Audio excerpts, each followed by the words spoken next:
Mesdames, Mesdemoiselles et Messieurs, bonsoir et bienvenue au 20h, votre journal bilingue sur Parole Créatrice en Côte.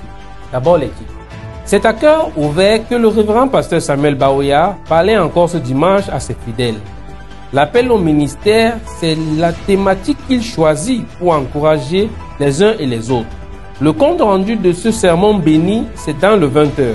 Ils ont célébré à leur manière la 57e édition de la fête de la jeunesse. Les chrétiens étaient plongés dans des activités d'un autre genre. La rédaction de Parole Créatrice Info TV a fait un tour dans quelques localités. Elle nous dit comment s'est déroulée cette spéciale. C'est tout pour les titres, le développement dans une culture.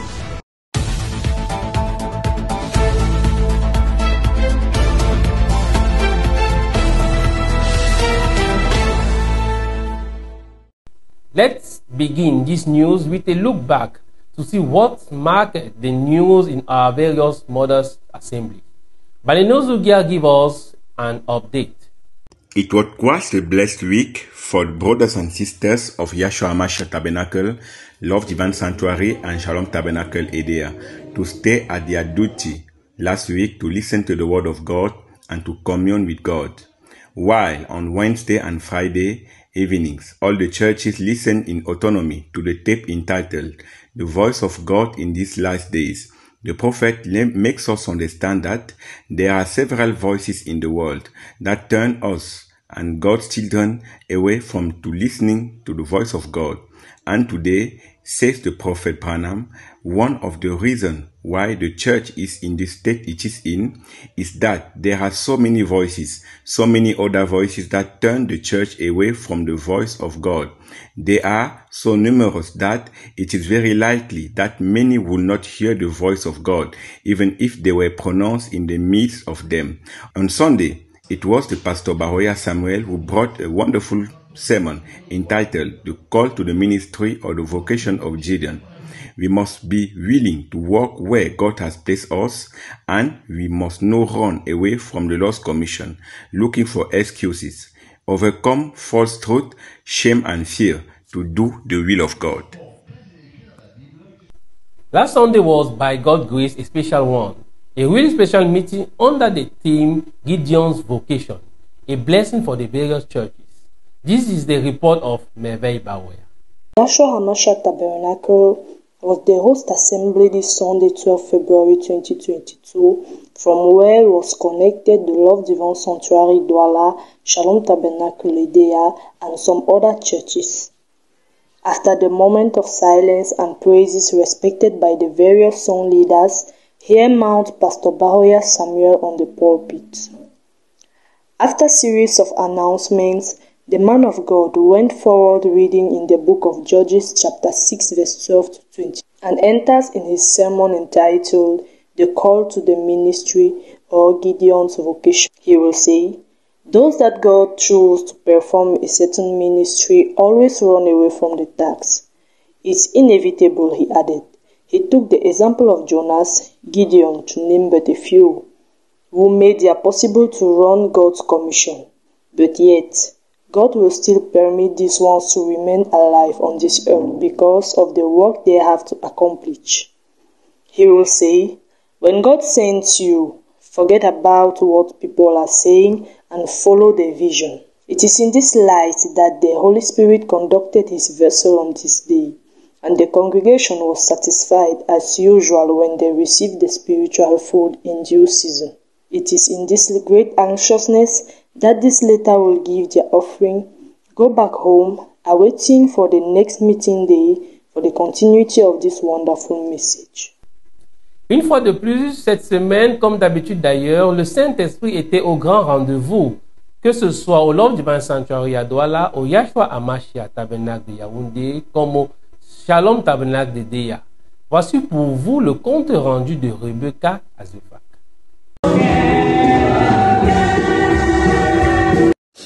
Pour honorer son grand rendez-vous cette semaine au Love Divine Sanctuary, au Shalom Tabernacle d'Edea et au Yahshua Hamashiach Tabernacle, le Saint-Esprit n'est pas venu les mains vides. Il nous a gardé deux merveilleux messages. Le premier, la voix de Dieu en ces derniers jours, un message du prophète William Marion Branham. Dans ce message, il dénonce au paragraphe 22 et 35 la condition actuelle de l'Église en faisant référence au sacrificateur Élie. Et dans cette condition actuelle de l'Église, il cite la légèreté et le relâchement. Par ailleurs, au paragraphe 28, 31, 40 à 47, disait-il encore, tant de voix telles que celle de la politique, de Hollywood et même la voix de l'Église résonnent tellement fort qu'on n'arrive plus à entendre celle de Dieu. D'où la nécessité pour les enfants de Dieu de faire très attention. Le deuxième message, l'appel au ministère ou la commission de Judéon. Un message de notre pasteur et papa, le révérend Samuel Baoya.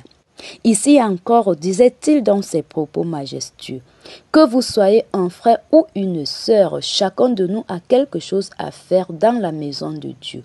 Mais le problème ici, c'est que nous sommes toujours très portés à fuir la commission de Dieu qu'à y faire face. Mais au-delà de tout ce qui a été dit, nous retenons qu'il est très important et même capital pour chacun de nous de saisir la vision de Dieu pour lui et la vision de Dieu pour cette heure. Et c'est dans une très grande atmosphère de bénédiction que nous clôturons la semaine. Nous vous le disions en titre, l'appel au ministère était le thème choisi par le Saint-Esprit au travers le révérend Samuel Baoya pour édifier le peuple de Dieu dimanche dernier. Astrid Gara pour les détails. Dimanche 12 février 2023, nous avons assisté à un culte de prière pour les malades et de délivrance pas comme les autres, car nous étions réunis pour un culte ordinaire comme chaque dimanche matin.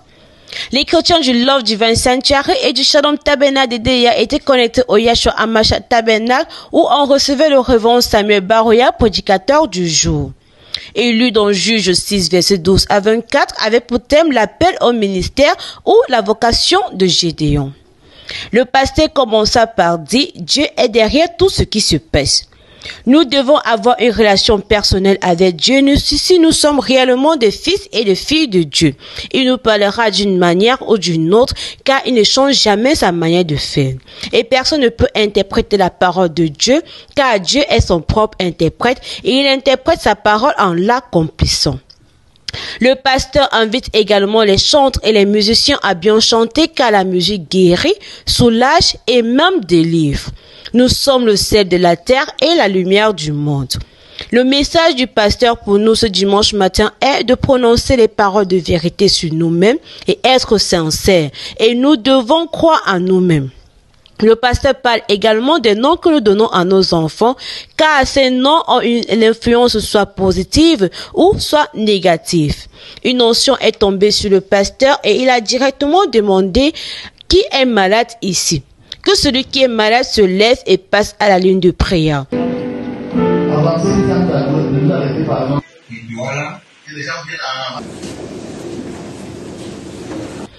Une ligne de prière a été faite et les chrétiens sont passés et les serviteurs de Dieu ont fait une imposition de main, Marc 16, verset 18. Et le pasteur a dit, rendez-vous dans les prochains jours pour des témoignages. Shalom. À l'occasion de la 57e édition de la fête de la jeunesse, Eagles Worship and Praise a présenté le 11 février dernier, en soirée acoustique, l'artiste Hortense Colombe, moment de réjouissance pour la jeunesse chrétienne. Suivant le reportage de Grace Bidjoka. Ils n'ont pas manqué au rendez-vous. Particulièrement, les jeunes chrétiens ont répondu présent le 11 février dernier à l'église de Nkolmitak où Eagles Worship and Praise a présenté l'artiste Hortense Colombe en soirée acoustique. Dans l'optique principale de s'adresser à la jeunesse camerounaise et plus encore aux jeunes chrétiens, la maman nationale s'y est prise en chanson. Avec ses titres « Seigneur détruit tous les liens »,« La pierre de fête »,« Le guide »,« La semence du serpent »,« Sous le sang » et bien d'autres, elle a passé un message avec des thèmes variés parmi lesquels la jeunesse chrétienne ne doit compter que sur Jésus. Couper les liens avec les choses du monde et laisser Jésus être leur guide. Des youyous, danses et acclamations étaient au rendez-vous car soirée bénissante. Débutée à 18h30, c'est aux environs de 20h30 que la soirée a pris fin. Que le nom du Seigneur soit béni. C'était la sœur Grace Bidjoka au micro de Parole Créatrice Info Télévision. Shalom. Restons jeunes et allons du côté de la porte de la miséricorde tabernacle de Mbanda à Edea, où les jeunes ont répondu présents au programme de réveil organisé par l'apôtre Makanda Magloire. Les détails de ces rencontres, c'est avec Jano Souke. Il était aux environs de 17 h ce vendredi 10 février 2023 que le lancement officiel du programme de réveil organisé à la porte la miséricorde tabernacle de Mbanda, intitulé La jeunesse et spiritualité. La prédication du jour fut apportée par l'apôtre Makanda Magloire, s'inspirant du livre de Ecclésiaste chapitre 12 verset 13, de 2 Timothée chapitre 2 verset 22. L'homme de Dieu a fait connaître aux jeunes qu'ils sont la force de la nation. Les enfants de Léon ont désobéi à leur père, ils ont été rejetés par Dieu, nous conduisant dans le livre de 1 Samuel chapitre 3. Le deuxième jour fut conduit par le révérend Massan Bombok qui s'est inspiré du livre de Daniel chapitre 1 verset 14. Son exhortation dura pendant une trentaine de minutes, puis l'apôtre Makanda Magloire conduisit une causerie éducative pendant 1 heure de temps. Et la prière finale fut apportée par l'apôtre Magloire Makanda. C'était Jano Souke pour PCI Sanagama. Allons en page santé. En page santé cette semaine, Josiane Dilo nous parle de comment faire pour devenir intelligent. L'intelligence est certainement le meilleur outil dont la nature nous a doté, puisque c'est ce qui distingue l'être humain des autres animaux. Même entre nous les hommes, nous cherchons continuellement à atteindre un niveau supérieur d'intelligence par rapport à nos congénères, car c'est ce qui fait la différence entre les individus dans notre société. Il a été démontré que les plus intelligents sont généralement plus respectés, plus heureux, plus riches et ont plus de succès que les autres. Qui ne voudrait donc pas faire partie de ce groupe-là? En plus, nous voyons à l'école, au travail ou même à la maison, nous sommes constamment submergés, surchargés par une importante quantité d'informations que nous devons traiter et mémoriser, ainsi que de nombreux problèmes à résoudre dans un laps de temps extrêmement limité. Être capable d'améliorer sa mémoire et ses capacités de raisonnement serait alors un atout très utile dans d'autres aspects de notre vie. Alors, que pouvons-nous faire pour augmenter notre intelligence? Nous devons pratiquer de l'exercice cérébral de son cerveau, faire des exercices physiques réguliers, bien se nourrir, dormir suffisamment, éviter le stress. Alors, la semaine prochaine, nous allons entrer dans les détails pas à pas pour vous montrer comment stimuler tous ces différents aspects pour pouvoir être plus intelligent. Josiane Dilo, reporter santé, PCI. Autre chose à présent, dans le cadre de la préparation de la distribution des tablettes Agapao dans le Grand Mbam, certaines activités ont été menées à cet effet. Suivant le reportage d'Efficiane Momendi. Les éléments se forment et les choses se précisent. Plus qu'une question d'heure pour le lancement effectif de la distribution des tablettes Agapao dans le Mbam. Cérémonie qui aura lieu ce vendredi 17 et samedi 18 février 2023 à la maison du parti de Bafia. La communauté chrétienne de la dite localité s'impatiente à recevoir ce merveilleux appareil qui a été conçu par la voix de Dieu pour la bénédiction et la croissance spirituelle du peuple de Dieu. À répondre à votre préoccupation, comment se déroulent les activités liées, n'est-ce pas, à la distribution des tablettes Agapao, je dirais simplement que par la grâce de Dieu, tout se passe bien. Nous avons commencé nos activités par des réunions préparatoires au cours desquelles la mise en place des différentes commissions, à savoir commission d'hébergement, commission de restauration, de logistique, etc. Un déploiement sur le terrain a été réalisé dans les différentes zones du Mbam, sensibilisant ainsi les bénéficiaires à se présenter ce jour munis de leur carte nationale d'identité afin d'entrer en possession de leur appareil. Fin de ce journal, d'abord rappel des titres. C'est à cœur ouvert que le révérend pasteur Samuel Baoya parlait encore ce dimanche à ses fidèles. L'appel au ministère, c'était la thématique qu'il choisit pour encourager les uns et les autres. Aussi, ils ont célébré à leur manière la 57e édition de la fête de la jeunesse. Les chrétiens étaient plongés dans des activités d'un autre genre. La rédaction de Paroles Créatives Info TV a fait un tour dans quelques localités. Elle nous a dit comment s'est déroulée la fête de ce jour. Fin de ce journal a bénéficié de l'apport de toute l'équipe technique, la collaboration de Jules-Pierre Mounet, la coordination générale de Julien Ganguet et la supervision générale du révérend pasteur Samuel Baoya. Dieu vous bénisse.